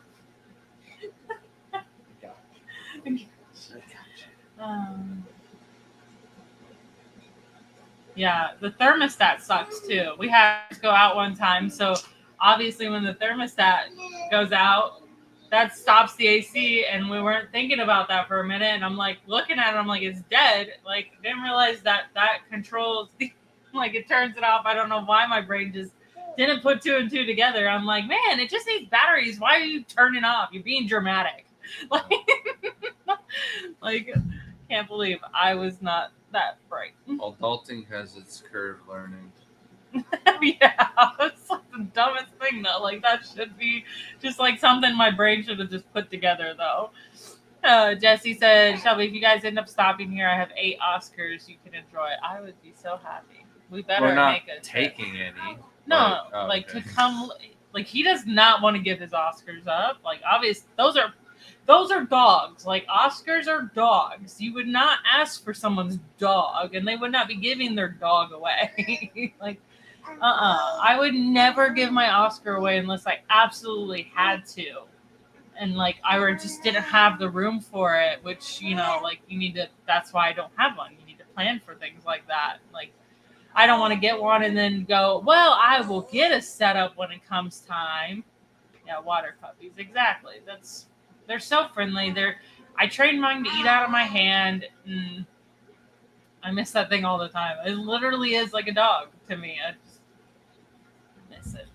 So, the second part to this live stream was the American Shrimp Contest hosted by Aquashella is now ready to accept new registration.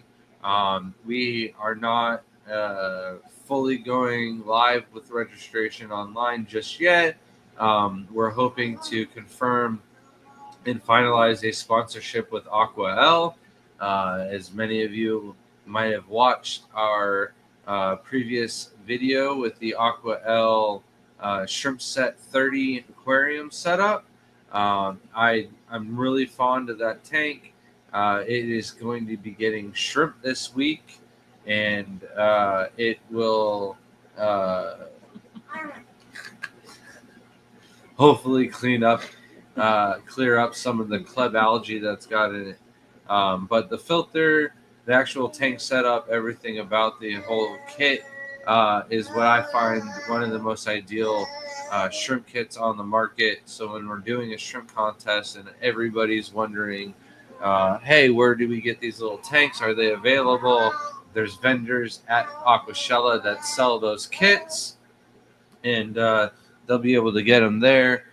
So I'm really looking forward to this sponsorship with Aqua for the shrimp contest. We're also teaming up to get a shrimp food sponsorship and then a substrate sponsorship as well. So when we get those finalized, we'll make posts through Aquashella. We'll post them on our social medias as well, and we'll really start driving to get more entries for the contest. However, it's only going to be 30 tanks, and then every contest we are going to add on more and more tanks so we can build it back up to the 60, 70 entries that you used to be getting. Last year, we were only averaging, I think, 23 to 30 entries for the contest. There was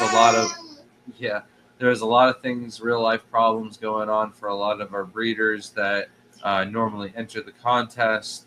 And every year there's always people that go, oh, I'll have my shrimp ready next year. I'll have my shrimp ready next year.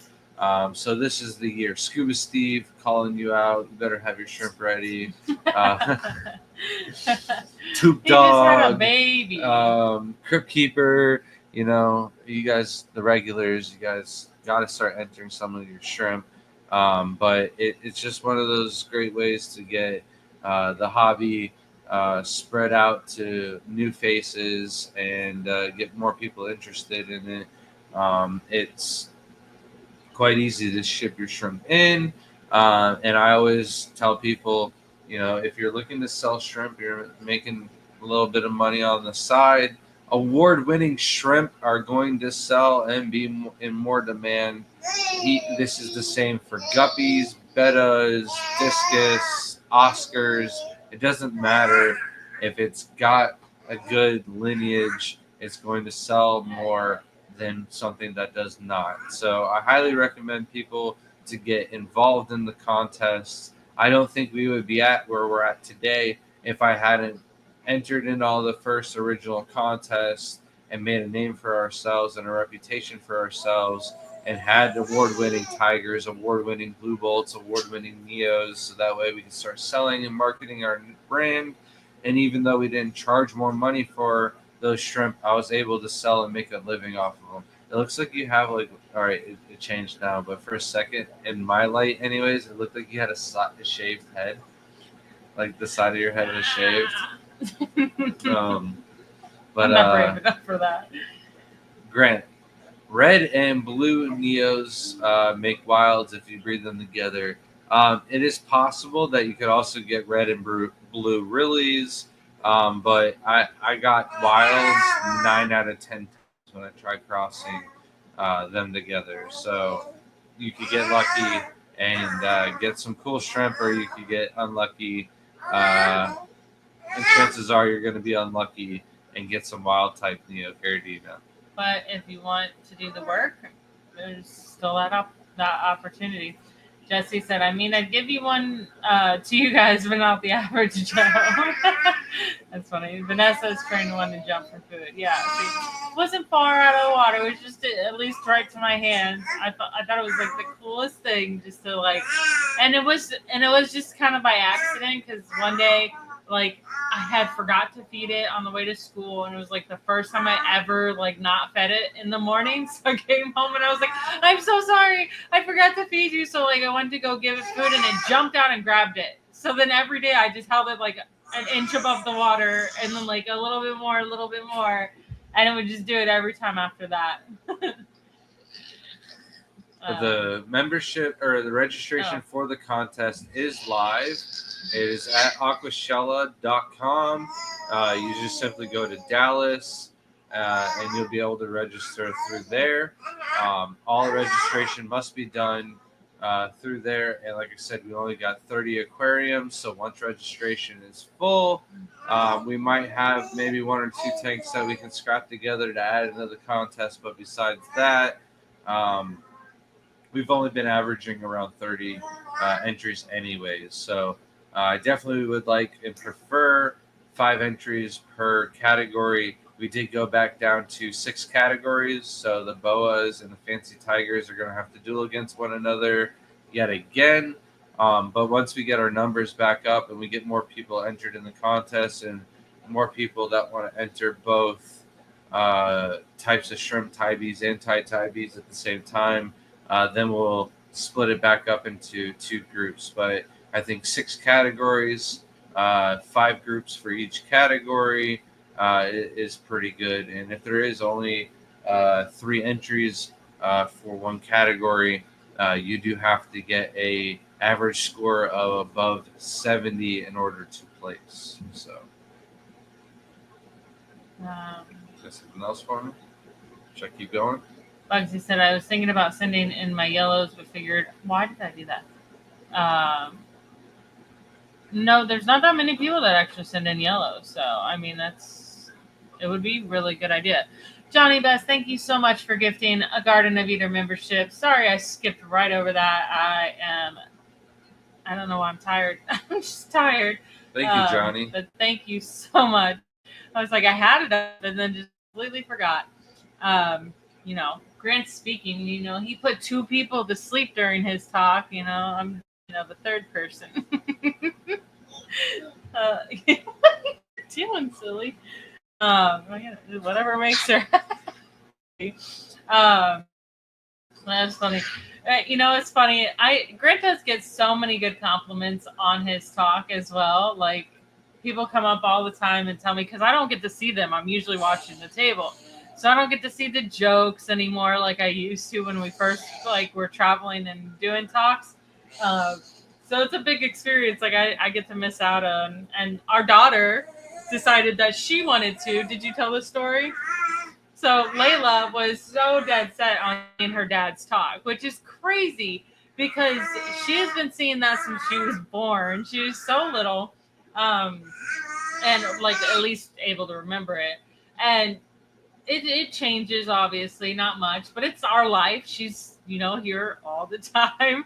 And it's, in her face. So I didn't think she'd ever be interested. And she was like, no, I'm going to go watch this talk. And she came up with the idea that she wanted Dad to give her a question at the end, she wanted at the beginning to be able to figure it out during the talk. But Dad was like, nope, you got to watch it, and then I'll ask you a question. And she was like, that's not fair. So she's like, I'm going to take notes. So she goes and grabs 2 pieces of paper and takes notes during his whole talk. to get the question at the end, and it took her a little bit, and she ended up getting it right. Like looking through her notes, and she guessed it wrong like 4 times, but she eventually got it right. I'm gonna answer. I'm gonna ask the question, and if somebody gets it right, I'm not gonna send any of these because we don't have a lot of them, but. We'll give you a let's do a $25 gift card to our website, TGOE Shrimp. So the question was and is, what is the easiest Caridina shrimp to take care of? Got lots. Craig said, I got lots of Galaxy shrimp now. Remember when I got them and asked advice? Thank you. That's so cool. I'm glad you have a lot of them now. Especially in Australia, you might be the dude over there now, huh? Craig said, I got some amazing yellows from my green shrimp. They're so pretty. That's really cool. Johnny said, no problem. What's the hottest seller for the year so far? Ocean blues, probably. I think ocean blues have been steadily flying off the shelves. Yellow King Kongs for Caridina. Tang Thai have been pretty good. I don't really pay attention to the stats on the website like that. Maybe we should. I don't know. The hottest one for this. See, this one's hard because it depends on our stock, and like we're out of a lot of things right now. Like I would normally have so much more on the website, but we sold out of them last year, and then they're just not coming back as fast. So that one's hard. I would say it's always a steady for. I'm always selling some type of blue shrimp. It doesn't matter. Always selling wilds. It doesn't matter. But I don't have red cherries on the website. I don't have fire reds, so I can't really say that those want to be selling just as fast as those. But Bugsy, like, how did you type that fast? Honestly, like that was crazy. So Tangerine Tiger was the answer. But you don't get it though because you didn't put Serrata. So I'm sorry. You, No, it's just. Oh, I'm just kidding. April Fools.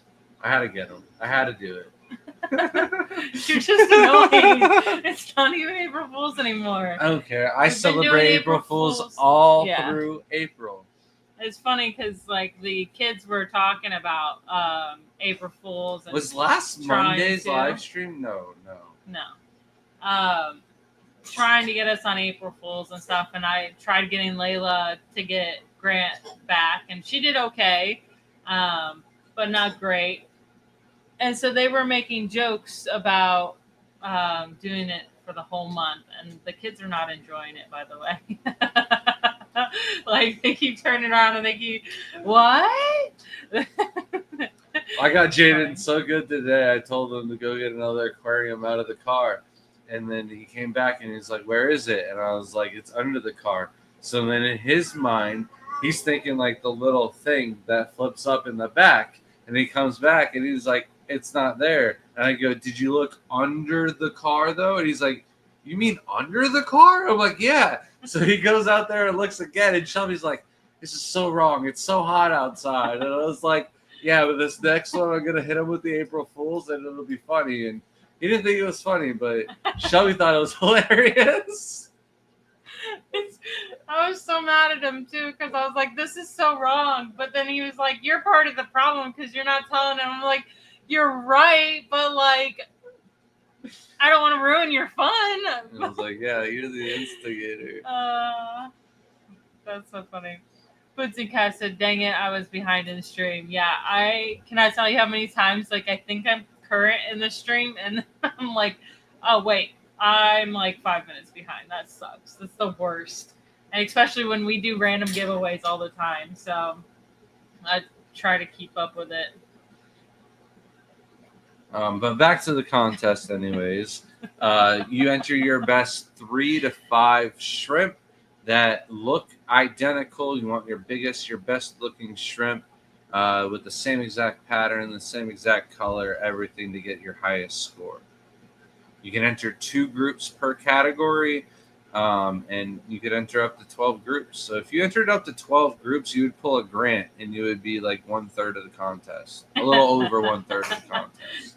And then the award ceremony is your name over and over again, and people are just like, all right, should I stop clapping? Like, there was one time where you were getting awards, and like about halfway through, people are just like this. They're like, all right, now is there anyone else that's gonna win? I'm just kidding. It's so funny that happens, because then you're like, wait, are we supposed to still be clapping? There used to not be as many categories, and yeah. But it was you and Eric, I believe. Yeah. And it was just going back and forth and back. It was so funny. That was the last one we entered. I love that one though. It was so funny. So thank you, GNC Aquatics. I think that's so funny. I told Grant that it would have been funnier to have us like there was no social media back in high school. Not like it is now. Like, you didn't have TikTok and the videos and the reels and the shorts and things like that. And I find it funny because, like, my daughter's getting to the age where she's going to start going to, like, homecoming and prom's coming up. And I'm just looking at these trends of these dresses and stuff. But there's a trend where, like, you do this cute little transition of, like, dressed and then really nice dress. I told Grant I found the trend we would have done, because everyone's doing these cutesy things. But then you have those people right in between that are like putting John Cena in it, and like where the guy just takes the girl and flips him over, or like in their prom dress. And I was like, oh, us. We're just chaotic. You know what? I think next week's live stream we should do a trivia. Johnny Best is asking for a second question. I think I could put together some trivia questions. All right, we'll do our trivia next week. And that's a plan. Well, you'll get points for each question right, and the person with the most points will get a grand prize. But each question will be worth a individual giveaway as well. Yeah, that's fun. We got some shrimp foods. All right, I'm sure some Sam Scales plant. I feel like you're gonna. And then the giveaway will be like a $50. The main giveaway will be like a $50 gift card, and we'll do some 25ers and a plant giveaway. Okay. I'm just making sure you write this down so we don't forget next week. We still have a swag pack we can give away. Yeah. So we're coming up with cool ideas. We're partnering with hopefully Shrimp Envy on some cool ideas of some gifts for the members to the channel, and a couple other things that I'm thinking of in between. I have a lot of things to order here soon. So stay tuned with all of that. I hope that they will make you happy. We are having fun with this one. So yeah, and Zen says, my favorite is when I'm responding to something and then realize I'm behind, and the thing I'm responding to was a while back. Yeah, I've had people that comment on the video after we're not live, thinking we're live, and I've done that before, because you can watch it in like a live mode in the live comments and watch it and make a comment, and I'm like, they're not even live, and I'm trying to answer questions, so like I go back and delete it so I don't look stupid. I've done it on Stephen P's before because I missed the sorry. Why are you attacking me? Because I've missed the what's the fish, and I was like trying to answer it. I'm like, I'm embarrassed. The first two to answer the right question should get an award. But next week we will do that. We've been wanting to do that anyways, and we've already talked about it. So super we have excited. time. We have time this week. This weekend is our annual auction for our Pasco Club. And again, I don't plan on buying much. I've got some plants that we'll probably bring for the auction, but we don't got a lot of fish, and I don't think I want to bring any shrimp. What is going on tonight, huh? Yeah. Yeah. She just wants mommy and daddy's full attention. So we'll probably get off here. Christy said, is there a 2-year code? There is a one-time code for 20% off for a 2-year member. So email us at thegardenofeater@gmail.com if you need that code, and I will get that to you. Sounds like Stephen P. style of awards. Yep. Yep. It's pretty much like ripping him off. It's honestly like what the fish is. I enjoy watching that. I enjoy it so much, and I told Grant about how much I enjoy like watching it. And I don't watch many live streams because I don't have a very good attention span, and if anything's dirty in the house or if we've got a lot of things going on all at once, so I cannot focus on things very well. I try, but that's the one like live stream. I try to like be on because I enjoy like the fun stuff like that and guessing. So better lawyer up. What is going on tonight? But ours have nothing to do with fish. Yeah, but.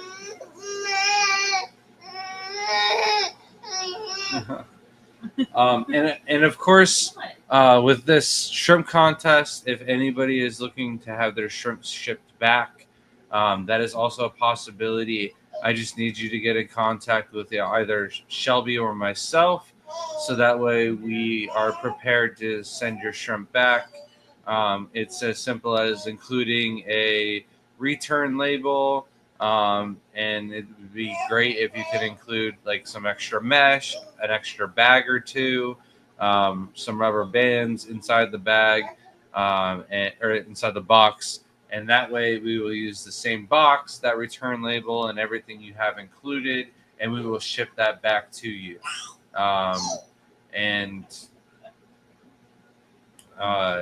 That's been very successful before in the past.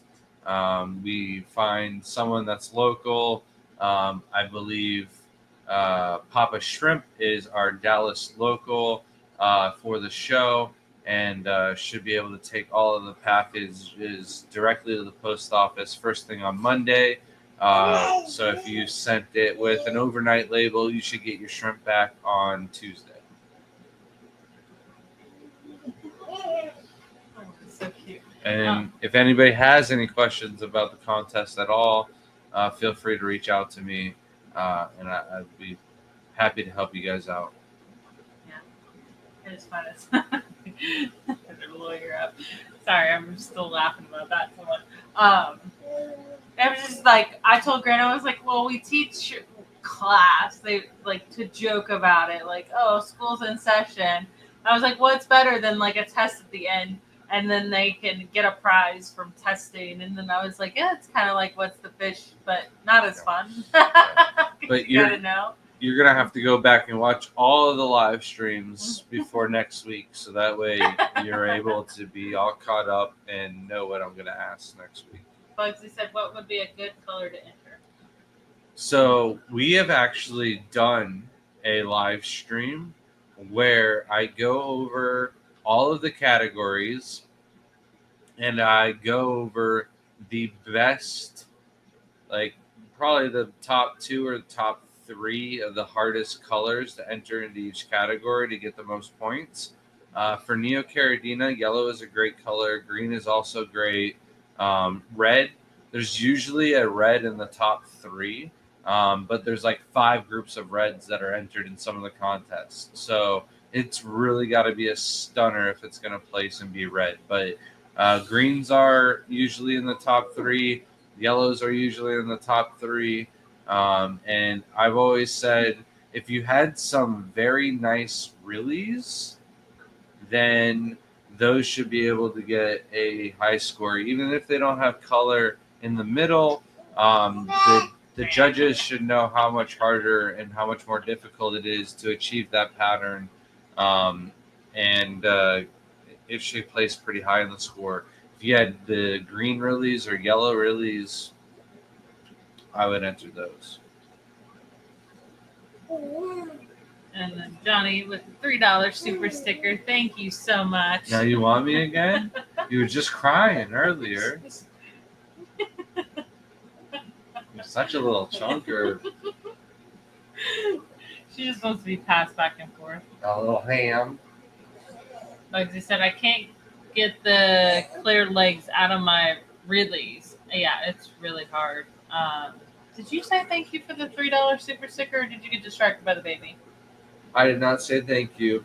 I'm so sorry, Johnny. Please forgive me. Thank you so much. You are a huge support to the channel, the family, and we really appreciate you, Johnny. Thank you. But yeah, the legs are like the hardest thing in Neos to get to have solid legs. You know what would be cool? If the legs, like on the release, every other leg had color. Oh, that would be cool. Like a really leg. That would be cool. She is 6 months, 6 months. Going on 7 though. Getting there. Johnny says, do wilds when breed create any colors? So you could selective breed out of wilds like they did originally to get colors, but that'll take a very long time. Whatever you breed with a wild type shrimp, though, is going to end up being a wild type shrimp because the wild genetic is so dominant. I know, it's so sad, but that's just how the genetics work. I know. Yeah.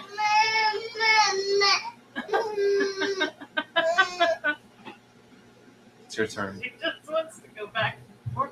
I don't know what this is. Well, we've got 4 more minutes, Myra. Are you going to call it early? I think I'm calling early. Talk for 4 more minutes if you want, or we should just probably end it. Yeah, I guess. Thank you, everybody, for being patient with us on the orders and getting us all caught back up on sending out stickers. I know Shelby just ordered more stamps today and decided to get some fun little stamps. She also has... What happened? She smacked her sunburn? Oh, I don't know if you guys could tell. Shelby is a wee bit burnt. I'm also pretty burnt as well. She's like, can I get that one too? Yeah. Oh man, what was I talking about? I totally spaced.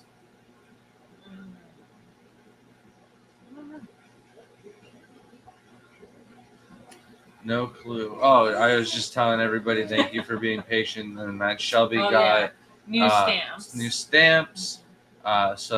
And on top of that, she's got some idea for some new stickers, and we've met a new artist at the show, so hopefully we can come out with something to reward people for 2 years, and we'll have something ready for the 3 years gap. So we're trying to get both of them ready at the same time. Yeah. So if you are a 3rd year member, you'll get both the 2nd year and 3rd together.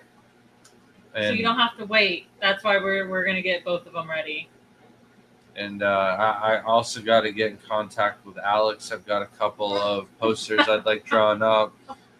Larry D, I don't know if you're still watching, if you've ever seen any of like the posters Alex did of Lucas Bretz and his like all scientific thing.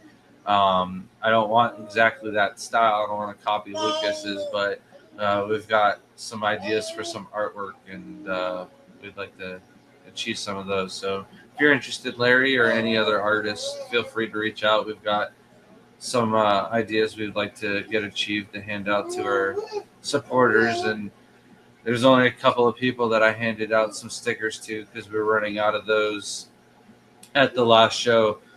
So we'll be making a new order. We'll have a bunch of new fun stuff to hand out with all the new orders that'll be going out soon. So I think that's it. Thank you, everyone, so much. I hope you have a wonderful night, and we'll see you next week for some fun trivia questions. See you guys.